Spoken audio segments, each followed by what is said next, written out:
भंडारा जिले में दिव्यांग नागरिकों ने अपनी विभिन्न मांगों को लेकर जोरदार विरोध जताया।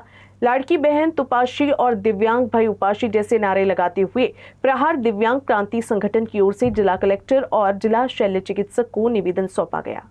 निवेदन में मांग की गई है कि 45% से अधिक दिव्यांगता वाले व्यक्तियों को स्थायी प्रमाण पत्र दिया जाए।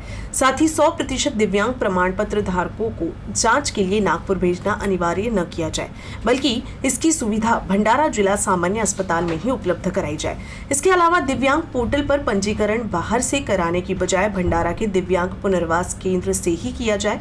सबसे अहम मांग ये है कि दिव्यांगों का मानधन पिछले 6 महीनों से लंबित है, जिसे तत्काल जारी किया जाए और इसे बढ़ाकर 2500 रुपए प्रति माह किया जाए। संगठन ने चेतावनी दी कि यदि मांगे पूरी नहीं हुई तो 1 मई 2026 को जिले के सभी शासकीय कार्यालयों में भीख मांगो आंदोलन किया जाएगा। आज कलेक्टरला जो आमच्या दिव्यांग बांधवांचा जो विषय आहे, जो 27/3/2026 ला जो GR निघालेला आहे का जे दिव्यांग बांधव टेम्पररी आहेत, त्यांच्या जे दिव्यांग बांधव टेम्पररी आहेत त्यांना कोणत्याच योजनेचा लाभ मिळणार नाही। त्याकरिता आम्ही महाराष्ट्र शासनाला असे निवेदन पाठवलेले आहे की त्यांनी सरसकट जेथपर्यंत दिव्यांगाची सर्टिफिकेट तेथपर्यंत त्यांना मानधन देण्यात यावा। तसेच 6 महिन्यापासून दिव्यांग बांधवांचे मानधन अजून मिळालेले नाही, त्याकरिता लाडकी बहीण तुपाशी आणि दिव्यांग बांधव उपाशी याकरिता आम्ही निवेदन दिलेलं आहे।